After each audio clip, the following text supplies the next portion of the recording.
शिव महापुराण में पार्वती जी ने भी शंकर भगवान से कहा था, भोलेनाथ कई लोग पृथ्वी पर अपने भाग्य को कोसते हैं, अपनी किस्मत को कोसते हैं। सत्य बताओ भोलेनाथ जी, क्या सही में इनकी किस्मत बुरी है, इनका भाग्य बुरा है? शिव जी कहते हैं, सुन पार्वती, पृथ्वी पर मैं जन्म ही उसको देता हूं जिसकी किस्मत प्रबल होती है, जिसका भाग्य प्रबल होता है। जिसका भाग्य प्रबल नहीं होता, जिसकी किस्मत प्रबल नहीं होती, उसको तो माता के गर्भ में ही वो शांत हो जाता है, उसको जन्म ही नहीं देता मैं, उसको पैदा ही नहीं करता मैं। पृथ्वी पर अगर मैंने जन्म दिया है तो तुम्हारा भाग्य प्रबल है, किस्मत वाले हो तुम जो पृथ्वी पर जन्मे हो। मृत्यु लोक में अगर तुम्हारा जन्म हुआ है तो तुम किस्मत वाले हो, तुम्हारा भाग्य प्रबल है। काहे को किस्मत का रोना रोते रहते हो? जब देखो जब भाग्य का रोना रोते रहते हो, हमारा तो भाग्य अच्छा नहीं है, हमारा तो किस्मत अच्छी नहीं, हमारी तो किस्मत अच्छी नहीं, हमारी तो किस्मत अच्छी नहीं। यहाँ जाके दिखाया, वहां जाके दिखाया, फिर कहीं पहुंच गए, फिर किसी ने कह दिया ये कर ले, कोई ने कह दिया वो कर ले, सारी दुनिया का धत्कर्म करके बैठ गया। जिसके पास जाए ना वो घूमता ही मिले 24 घंटा, कहीं यूं बाल घुमाए, कहीं यूं घुमाए ना, कहीं कुछ के, कहीं दाना उठा के कह दे ले कितना दाना आया थारा हाथ में, 10 जा, थारा ही घर का व्यक्ति ने करा। पूरी जिंदगी इसी में निकल गई, 8 साल 10 साल 7 साल इसी में निकल गए। बस इसने करा, इसने धरा, इसी ने टोना मार दिया, इसने ऐसा कर दिया, इसने वैसा कर दिया, सब कुछ करा। अब एक बार इस कली काल में, अभी तक को लोग कह रहे थे इसने ये कर दिया, उसने वो कर दिया, अब सब कुछ छोड़ो, अब एक काम करो, एक लोटा जल शिव जी को चढ़ाना चालू करो, अब उसको पकड़ लो तो पार कर देगा, ये निश्चित है। अब वो पार कर देगा निश्चित। हम कब तक भटकेंगे, हम कब तक भ्रम में जिएंगे, हम कब तक भटकते रहेंगे, कब तक भटकेंगे? जरा सा किसी के सब्जी वाले के ठेले में से नींबू दरवाजे पर गिर गया तो 3 दिन तक नींद नहीं आई, ना जाने कौन मेरे से जल रिया, ना जाने किसने मेरे दरवाजे पर नींबू पटक दिया। उस सब्जी वाले से पूछो, बेचारे का 5 रुपए का नुकसान हो गया, एक नींबू उसका गिर गया। नींद नहीं आ रही, एक नींबू जरा सा गिर गया, ना जाने कितनी कितनी जगह चली गई मैं नींबू के चक्कर में। महाराज जी, गुरु जी, महाराज जी, माता जी, पिताजी, देवता जी, ये देवता जी, ना जाने कौन हमारे नींबू पटक गया। और उनने घूम घूम के कह दिया किसी ने नींबू नहीं पटकाने, थारा घर कही है, थारा घर कही है। अब मालूम पड़े घर में 3 दिन पहले देवरानी से थोड़ा सा बात विवाद हो गया था, तो मन में आ गया देवरानी ने कुछ करवाया है। अब वो देवरानी इसको ऐसी खार में जैसी लगने लगी। देवरानी इतनी अच्छी थी पर ना जाने किसने इसकी बुद्धि में भर दिया कि इसी ने कुछ करवाया। बस वो बुरी हो गई, इतनी बुरी हो गई, इतनी बुरी हो गई, इतनी बुरी हो गई, क्योंकि मुंडा नहीं देखे लड़े ही जाए, झगड़े ही जाए।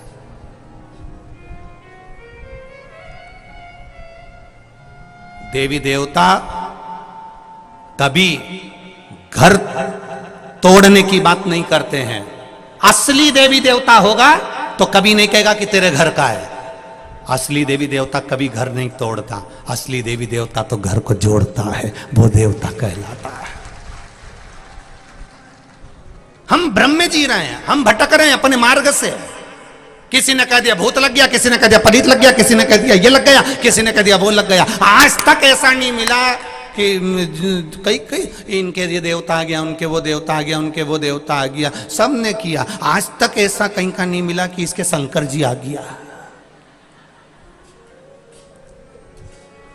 और एक बार कहीं का कह देना कि इसके शंकर जी आ गया तो हम भी तैयारी करके बैठे, कटोरे में जहर ले जाके दे देंगे, पी के बता। ये क्या शंकर जी आया तो तू जहर पी के बता। उतनी देर में तो शंकर जी गायब।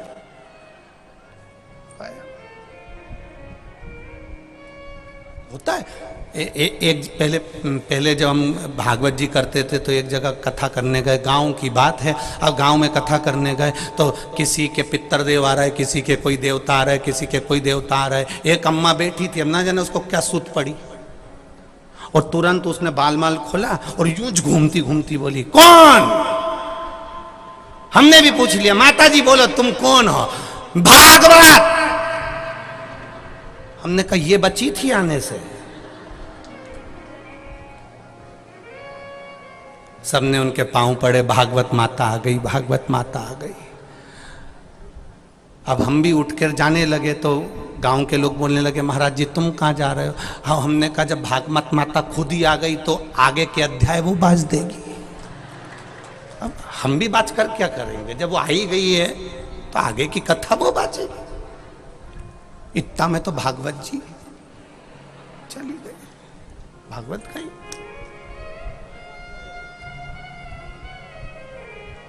क्यों? इधर उधर मत डोलो रे, अब शिव जी के होलो रे। क्यों भटक रहे हैं हम? क्यों भटक रहे? संसार सागर से न जाने कहां कहां भटक लिए। और सब छोड़कर शिव की शरणागति ग्रहण करो। क्यों? मरोगे तो शंकर जी के पास जाओगे, और जीवित हो शिव के मंदिर तक जाना सीख गए तो मृत्यु होने के बाद, प्राण छूटने पर तुम्हें यम बंदी नहीं बनाएगा। शंकर खुद नंदी लेकर तेरे दरवाजे तक आएगा। तुम शिव के हो तो सही, तुम शंकर के हो तो सही। भ्रम में मत जियो, भ्रम में नहीं जीना हमको।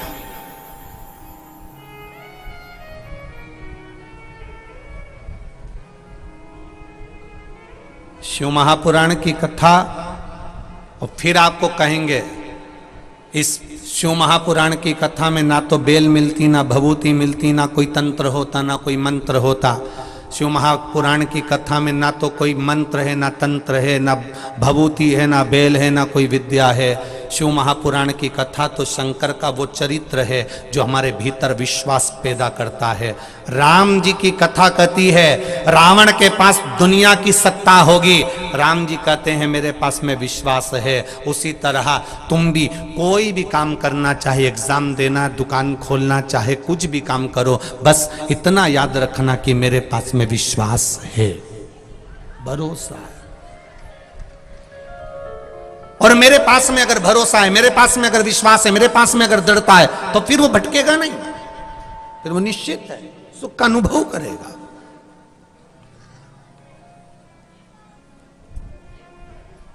शंभु शरणे पड़ी, मांगू घड़ी रे घड़ी, दुख काटो दया करी दर्शन आपको, दया करी दर्शन आपको। दुनिया के लोगों को आपके कपड़े अच्छे लगेंगे, दुनिया के लोगों को आपका स्वरूप अच्छा लगेगा, पर परमात्मा को ना तो आपके कपड़े से मतलब है, ना आपके स्वरूप से मतलब है। परमात्मा को तो केवल आपके मन से, निर्मल मन सो मोहि पावा, और मोहि छल छिद्र कपट ना भावा। भगवान को केवल तुम्हारे हृदय से मतलब है, तुम्हारे दिल से मतलब है, तुम्हारे चित्त से मतलब है। भगवान को केवल तुम्हारे भजन से मतलब, बाकी किसी चीज से मतलब है। भगवान को मतलब नहीं तुम्हारे पास में कितना वैभव है, कितना सत्ता है, कितनी दौलत, कितनी गाड़ी है। 25 लाख की गाड़ी में भी घूमने वाला एक दिन 25 रुपए के लोटे में भरा कर हरिद्वार पहुंच जाता है। भगवान को मतलब नहीं तुम्हारा वैभव कितना है, भगवान को मतलब नहीं तुम्हारे पास में दौलत कितनी, भगवान को मतलब नहीं तुम्हारे पास सत्ता कितनी। भगवान को मतलब है आपके पास भजन कितना, आपका कीर्तन कितना, आपका स्मरण कितना।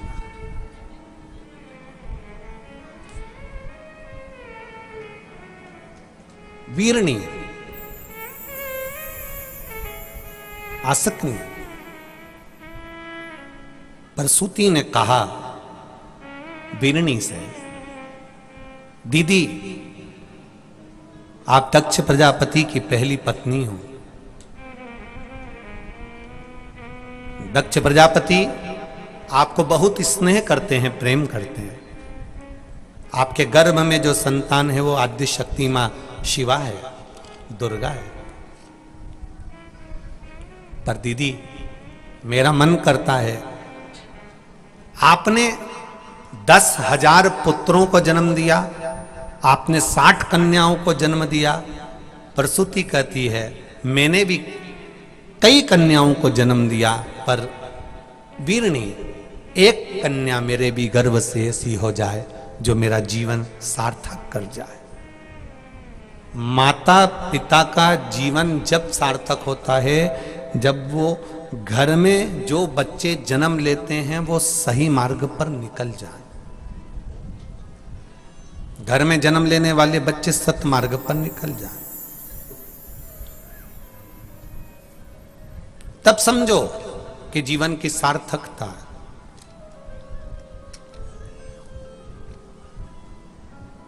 ठीक है, वीरनी ने कहा तुम मेरे साथ चलो, प्रसूति चलो मेरे साथ।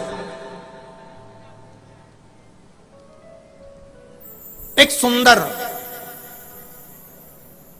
वृक्ष की छांव में, अब शिव पुराण में यह लिखा कि वृक्ष की छांव में बैठे थे, पर मेरा विश्वास कहता है कि वो वृक्ष कोई साधारण नहीं हो,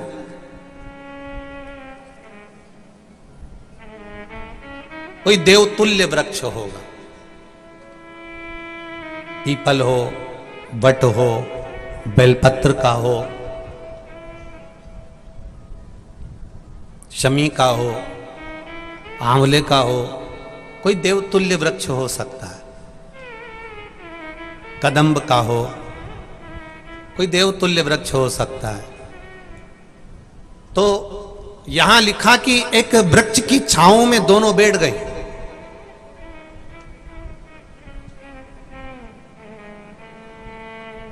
वृक्ष की छांव में दोनों बैठी हैं।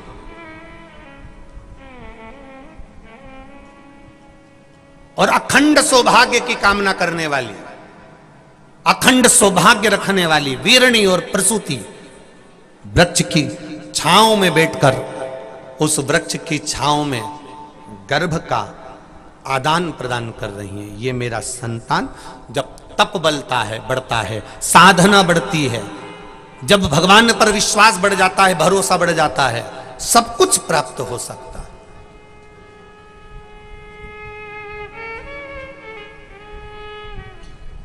सब कुछ। एक पत्र आया है, देखिए।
दीपिका ग्राम बामोरा जिला उज्जैन से आई हूं। कहीं बैठी हो दीपिका जी तो हाथ हिलाइएगा।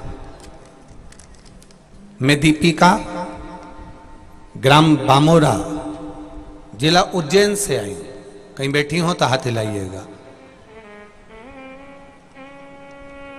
कहीं दिख जाए तो हाथ हिलाइएगा। दीपिका जी बामोरा जिला उज्जैन से आई हूं। आपने पत्र में लिखा है, मेरी मम्मी राजूबाई पति कालू सिंह जी को 2 साल से लीवर में सूजन आती थी, जिसके कारण बस पूरे शरीर में सूजन बनी रहती थी। बुखार भी प्रतिदिन आता था, लीवर में सूजन रहती थी। हमने बहुत सारे डॉक्टर को दिखाया पर वो सूजन समाप्त नहीं हुई। सारे डॉक्टरों को दिखाने के बाद भी आराम नहीं लगा। गुरुदेव, उज्जैन में होने वाली 7 दिन की कथा मेरी मम्मी को मैंने सुनने के लिए बोला। फिर हमने 4 दिन कथा सुनी, 5वें दिन की कथा हम नहीं सुन पाए और 6वें दिन मेरी मम्मी को तेज बुखार आ गया। इतना तेज बुखार आया कि उनको वापस हॉस्पिटल में भर्ती करना पड़ा। हॉस्पिटल में भर्ती किया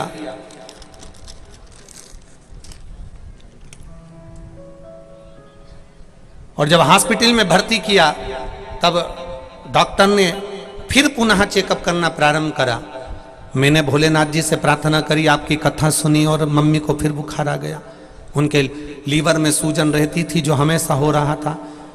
डॉक्टर ने बुखार आने पर जब उनकी चेकअप करना प्रारंभ करा तो गुरुदेव केवल 4 दिन की कथा सुनी थी और बाबा की कृपा से बुखार जो आया, डॉक्टर को हमारी मम्मी दिखाने नहीं जाती, पर डॉक्टर ने जब चेकअप करना प्रारंभ करा तो उनके लीवर की पूरी सूजन समाप्त हो चुकी थी। यह शिव तत्व, यह औघड़ी है। अब केवल 4 दिन की कथा को श्रवण कर लेना केवल पंडाल में बैठकर, और वो भी ऐसी अवस्था में, ऐसी स्थिति में जहां डॉक्टर भी कहे कि ये लीवर की सूजन और पूरे शरीर की सूजन, ये विश्वास वाली बात है, दृढ़ता वाली बात, आपका भरोसा, आपका विश्वास। और जितनी भी माताएं, जितने भी भाई लोग, जितनी भी जीजियां, जितने भी जीजाहोन, जितने बच्चे बुजुर्ग इस कथा के पंडाल में बैठकर कथा सुन रहे हैं, जितने टीवी पर कथा सुन रहे हैं, जितने मोबाइल पर कथा सुन रहे हैं, उनसे एक ही बात कहना चाहूंगा, शिव महापुराण की कथा तुम रोज टीवी पर सुनो, पर विश्वास के साथ सुनना और भरोसे के साथ सुनोगे तो तुम्हें पंडाल में भी आने की जरूरत नहीं पड़ेगी, वो तुम्हारा वहीं पर भंडार भर देगा। ऐसी कृपा उसकी। इतना भरोसा अपने भगवान शिव पर होना चाहिए, इतना विश्वास शिव पर होना चाहिए, इतना विश्वास होना चाहिए।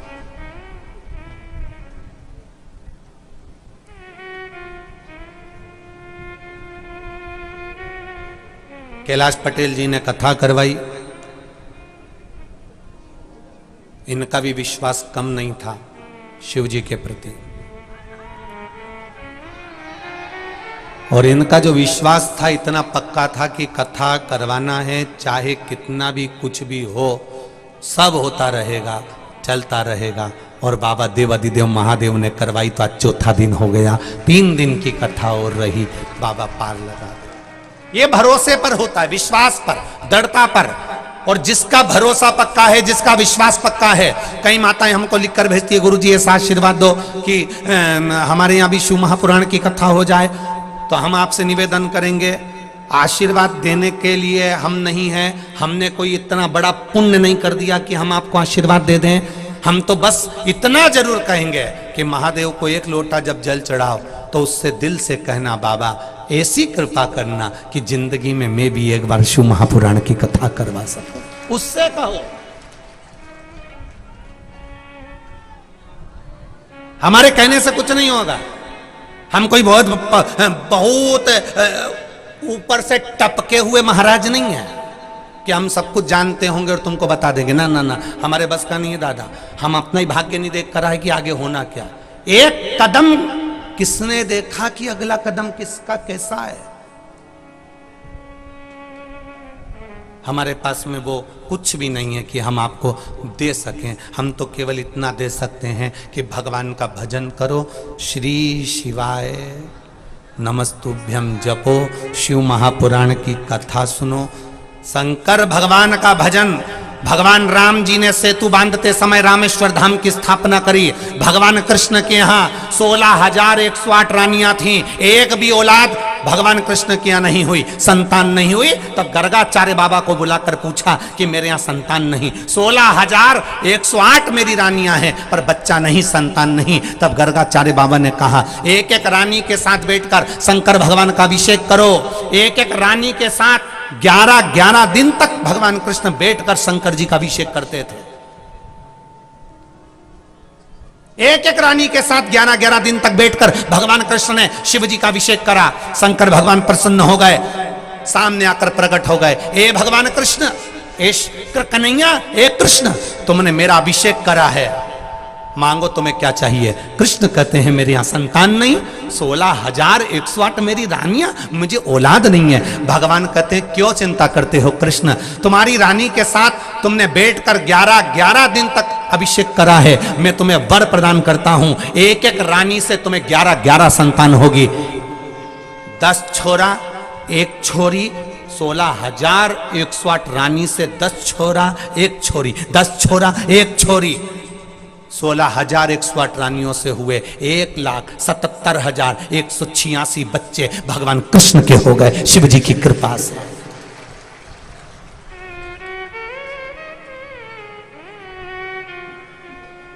भगवान कृष्ण ने शंकर जी की आराधना करी। भगवान राम जब रावण पर आक्रमण करने जा रहे हैं, लंका पर आक्रमण करने जा रहे हैं, हर तरह से जब लगने लगा कैसे सीता जी को प्राप्त करेंगे, तब रामेश्वर धाम की स्थापना करी। राम जी का बालू का शिवलिंग बनाया, उसका अभिषेक, उसका पूजन करा, और पूजन करा तो शिव जी प्रकट हो गए। शंकर भगवान प्रकट होकर बोले राम जी क्या चाहिए, बस तैयारी करना है, पार करना है, तो क्यों चिंता करते हो, नल नील है ना पत्थर, लिखो राम तेरवा, राह दे दी। राम जी कहीं अटके तो शिव जी को भजा है, भगवान कृष्ण कहीं अटके तो शिव जी को भजा है। जितने जितने अवतार भगवान के हुए उन्होंने शिव का स्मरण किया है। और भगवान कह कर जा रहे हैं, भगवान कृष्ण ने पांडवों से कहा था पूरी पृथ्वी पर शंकर के मंदिर बना दो, पूरी पृथ्वी पर शिव के मंदिर बनाओ, यह भगवान कृष्ण ने पांडवों से कहा था। इसलिए केदार में भी पांडव हैं, भोपाल के पास में चले जाओ, भोजपुर भीम ने बनाया शिव मंदिर, आसपास के क्षेत्र में तुम घूम कर देखना, जो पुराने शंकर के मंदिर मिलेंगे आपको लोग बताएंगे ये पांडव कालीन है, ये पांडवों के द्वारा बनाए गए हैं, पांडव कालीन है।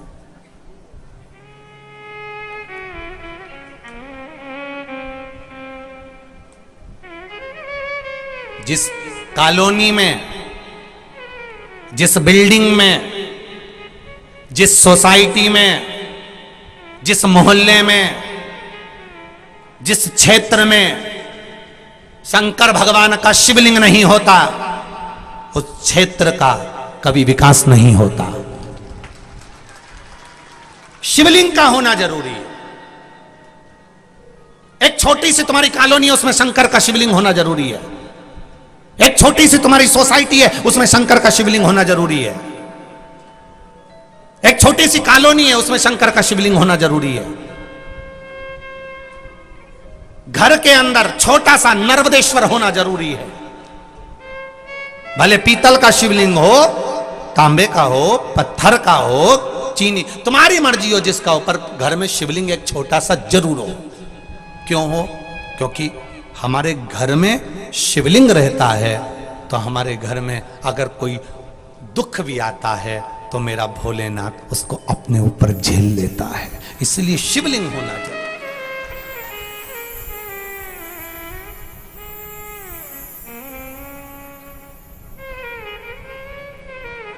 एक छोटा सा, और कई मिलेंगे तुमको, कई लोग आएंगे, कई लोग ऐसे भी हैं जो शंकर जी का आज के समय में कलयुग में शिव जी को लोग अब रिझाने लगे तो कई लोगों को शंकर जी भी बुरे लगने लगे।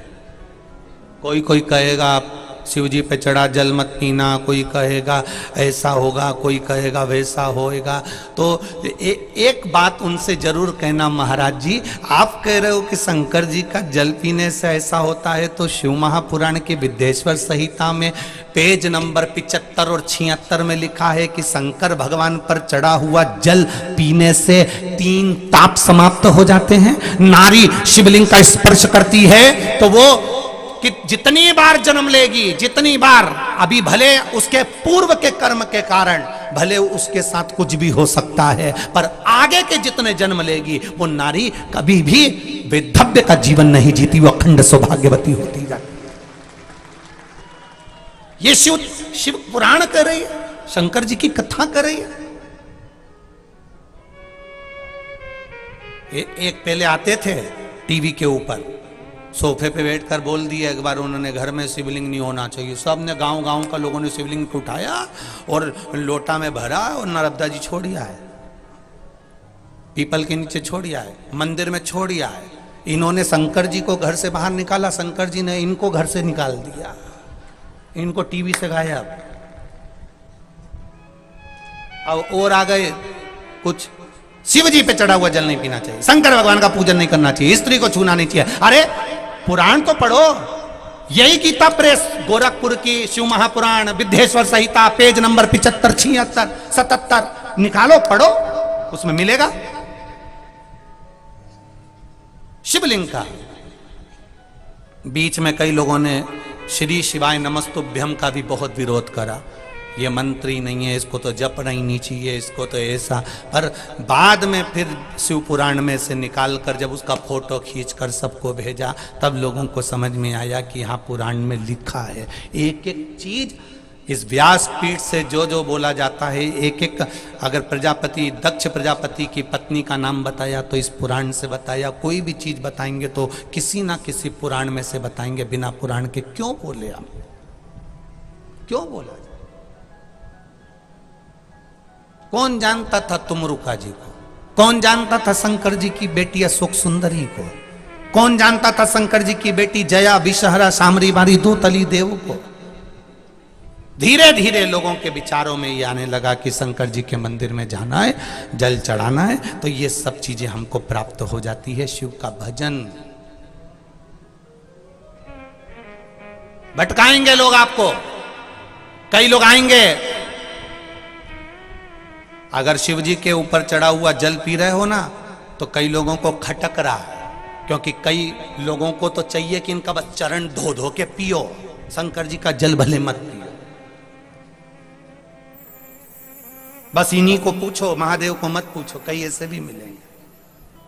पर आग लगे बस्ती में, जर जम के बोलो अपन रहो मस्ती में, क्या किसको रोइए, चादर तान के सोइए।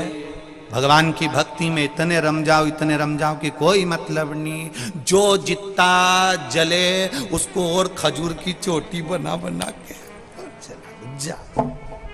काय को सोचे हम, ना सोचे, बोले बोलने दो। मीरा जैसा भाव रखो, मैं तो चली वृंदावन राणा, मेरे तो भाग जगे तेरे महलों में आग लगे। हमें क्या करना?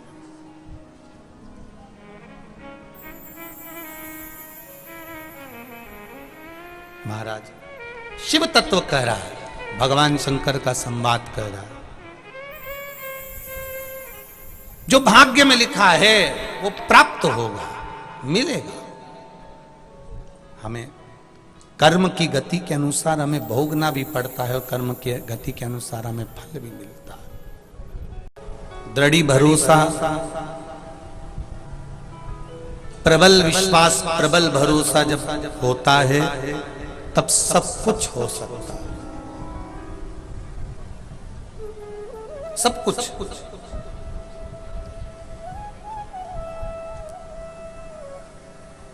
श्री राम जी महाराज ने भरोसा रखा भगवान शिव जी पर, पार उतर गए। भगवान कृष्ण ने भरोसा रखा भगवान शिव जी पर, लाखों संतान की प्राप्ति भी हुई। प्रसूति में भगवान की जो भक्ति करी थी, उस भक्ति पर भरोसा करा तो मां देवी आद्य शक्ति, मां शिवा, मां दुर्गा वीरणी के गर्भ से निकलकर प्रसूति के गर्भ में आकर विराजमान हुए। समय निकला और गर्भ से जो संतान हुई उसका नाम सती हुआ, क्योंकि प्रसूति के गर्भ से प्रकट हुई, माता प्रसूति के यहां से प्रकट हुई, इसलिए सती कहलाई। सती। अब संस्कार अच्छे थे घर के, शिव तत्व को प्राप्त कर लिया।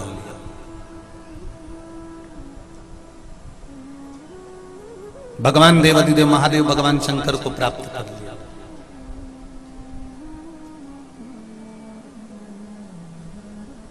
केवल दक्ष प्रजापति की धर्म पत्नी माता प्रसूति ने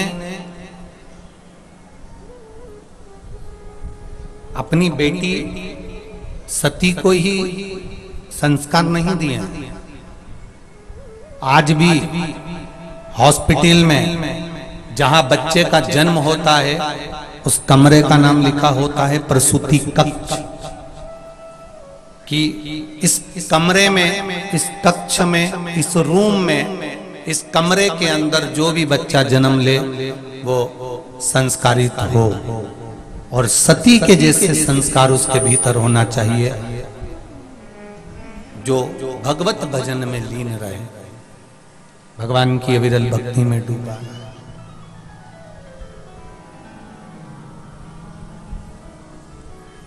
शिव कथा कर रहे हैं, भगवान शंकर का संवाद कर रहा है, भगवान शंकर की कथा कर रही है, भगवान शिव का संवाद वर्णन कर रहा है। एक बार माता प्रसूति के भाई उत्तानपाद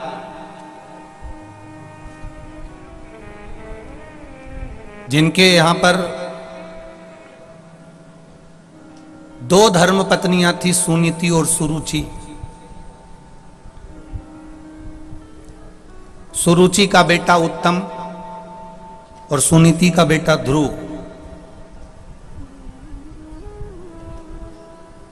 एक दिन ध्रुव जी महाराज ने अपनी माता से पूछ लिया था, मां भगवान की भक्ति कैसे प्राप्त करी जाती है? अब देखिएगा जरा, एक इस कथा से थोड़ा सा अपने जीवन में उतारिएगा, अपने जीवन में थोड़ा सा उतारने का प्रयास करिएगा कि एक भतीजा अगर बुआ के घर पर जा रहा है, एक भतीजा अगर बुआ के यहां पर जा रहा है और बुआ के यहां गया है तो बुआ को कैसा ज्ञान देना चाहिए, वो शिव महापुराण की कथा प्रसूति चरित्र कह रहा है, संवाद कह रहा है।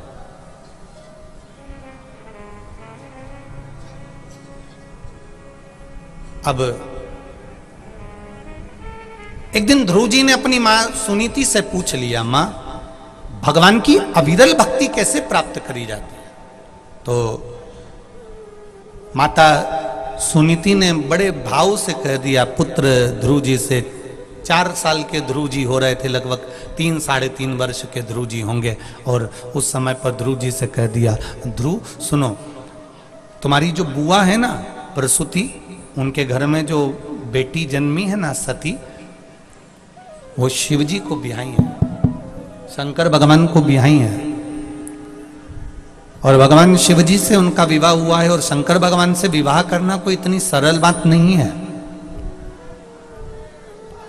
शिव जी से विवाह करना इतना कोई सरल बात नहीं है, शंकर भगवान से विवाह करना इतना सरल नहीं है। सती मैया ने जरूर अपनी माता प्रसूति के कहने पर भगवान शिव की आराधना करी होगी, भगवान शंकर की आराधना करी होगी, और बिना आराधना के सुख का अनुभव नहीं हो सकता, बिना आराधना के, बिना भक्ति के शिव मिल नहीं सकता, बिना आराधना के भगवान शंकर नहीं मिल सकते, ये निश्चित है। तो तुम एक काम करो, अपनी बुआ के घर जाओ। अब देखिएगा जरा, जहां स्वयं उत्तानपाद अपने पुत्र को सम्मान नहीं दे रहा, उत्तानपाद अपने बेटे को सम्मान नहीं दे रहा, आदर नहीं दे रहा, मां बुआ कैसे आदर दे सकती है? पर 3.5 वर्ष की अवस्था थी ध्रुव जी महाराज की, और प्रसूति के घर पर दक्ष प्रजापति के यहां ध्रुव जी पहुंचे। विष्णु पुराण का बड़ा सुंदर संवाद है ये, और इसी को कुर्म पुराण में और ब्रह्म वेवर्त पुराण में भी बड़ा सुंदर लिखा गया। थोड़ा ध्यान लगाकर सुनोगे तो आनंद की अनुभूति होगी आप लोगों को। 3.5 वर्ष के ध्रुव जी महाराज, और 3.5 वर्ष के ध्रुव जी महाराज अपनी बुआ के घर पर गए। अपनी बुआ जी के यहाँ पर पहुंचे।